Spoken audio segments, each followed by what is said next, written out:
Good afternoon. Thank you very much for making it here out of your busy schedule. The Punjabi Canadian Legacy Project was made possible with our research partner, the South Asian Studies Institute at the University of the Fraser Valley, which I will refer to as the research partner throughout the presentation. British Columbia, the historical gateway between Asia-Pacific and Canada, has been a home to Punjabi immigrants since approximately 1902. Their histories are of provincial, national, and global significance. However, there are inherent challenges when we take up a project like this. For one thing, identities are very complex. No one category can fully capture or define people.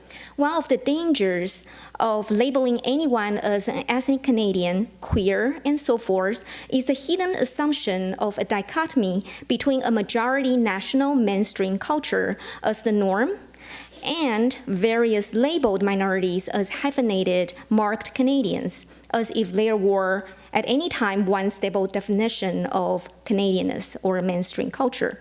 When we know that identity definitions are constantly evolving, contested, and there is always as much diversity within any group as among groups. It is therefore really important for museums like ours to be very conscious of the ways in which we frame differences without essentializing.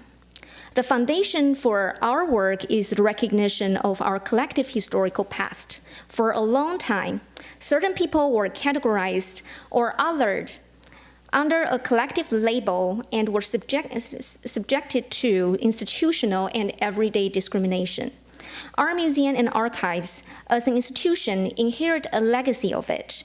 Our collections did not and do not always reflect the diversity of the province, which we do not promise to make happen at any time, but we strive for it. We work with our research partner and the Legacy Project Advisory Committee, collectively identify this need to reconcile with the past and initiated the Punjabi Canadian Legacy Project to preserve, explore, and share Punjabi Canadian heritage. To define is to contain, therefore, any discussion on inclusivity, diversity, and diaspora remain open-ended dialogues. The process we are on is not a linear towards a perfect ending, but more like a talking circle of getting closer and closer to our goals of a more comprehensive historical understanding through dialogic engagement, which is why this project has been built upon community engagement and intercultural dialogues. In 2015 to 2016, 7 province-wide community consultations and a gallery intervention event reached more than 700 community leaders and members across the province, thanks to our research partner advisory committee and our regional and local partners, including museums, communities, made possible by the philanthropy grant from the H.Y. Louis Family Company. This work was summarized in this booklet. The image here is the cover of a booklet, Made in House. The vice chair of the advisory committee named it Hack in History. Hack in Punjabi language means true rights. The title here denotes that this part of the history, or rather the absence of it, is tied to the consideration of the rights or lack of rights.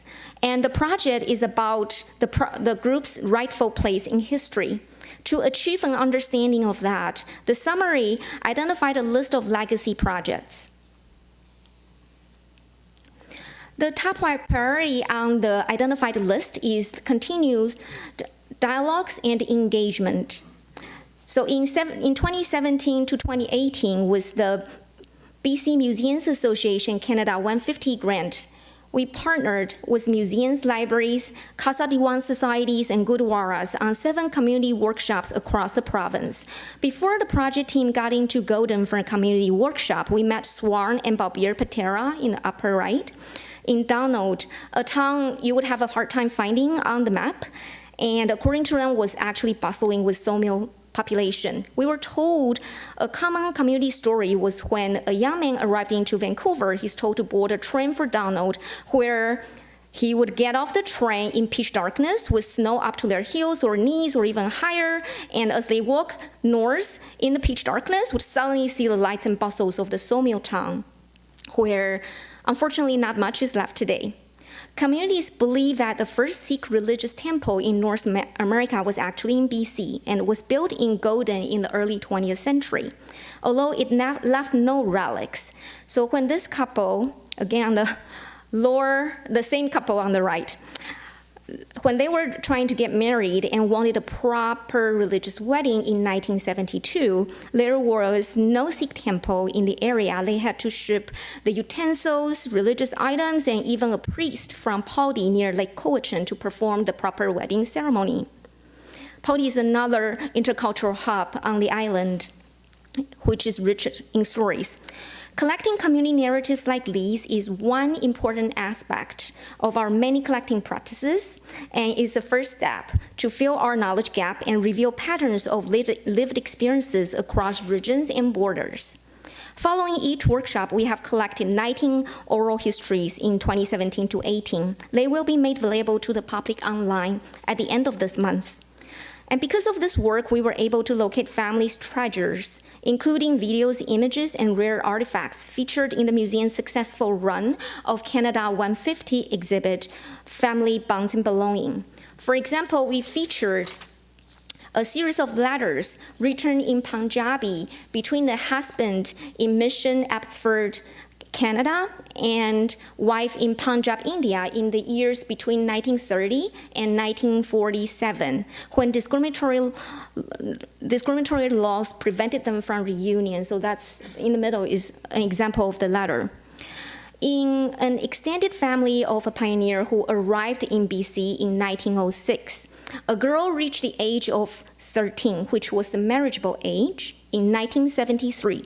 Her mother and aunt went to one of the few sari and fabric stores on the main street in Vancouver to buy the fabric because there was no stitched clothes at the time available, which was sent then to Lucknow, the embroidery capital of India, to make her wedding dress. She didn't get married eventually until 1984 and is now a professor and an important community leader.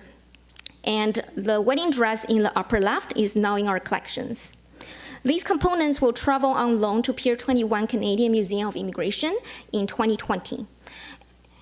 And in 2016 to 17, our museum research partner and advisory committee assisted with the Heritage Branch with the South Asian Canadian Historic Places Project, which identified 15 places of historical significance to the communities available on an online interactive map. Ange was there for all the public announcements. A kiosk featuring different aspects of the sawmill and family stories has been installed in the logging industry in the Royal BC Museum's permanent gallery. And this legacy project overall was presented at the 10th International Conference on the Inclusive Museum in September 2017 and was well received as creating a model of community engagement that serves to generate community-based knowledge. And we are currently working on an academic essay. So moving forward, currently the advisory committee, the research partner, and our museum are working together to apply for funding to deliver the diverse legacy projects proposed by the communities across the province from 2015 to 16. And we continue editing the book. So these projects include learning materials for schools, which, for example, K-12 social studies curriculum materials, outreach boxes, online and on-site learning to complement social studies curriculum. And graphic novel was one educational tool that the communities really identified as a strong component. And there are also digitization, continuation of community dialogues, and traveling exhibit and digital platform from community history. So these are the work that we will work on when funding becomes available. The community-based heritage practices that we co-create with the communities will promote cross-culturally appropriate and relevant communications, a sense of belonging, and hopefully inspire sustainable community engagement and, in the long run, create a lasting legacy. So a project like this, of course, is not possible without the collaborative efforts with external partners and also the amazing professional internal teams across the museum and archives, as well as our volunteers. So thank you all very much for helping to make this project happen.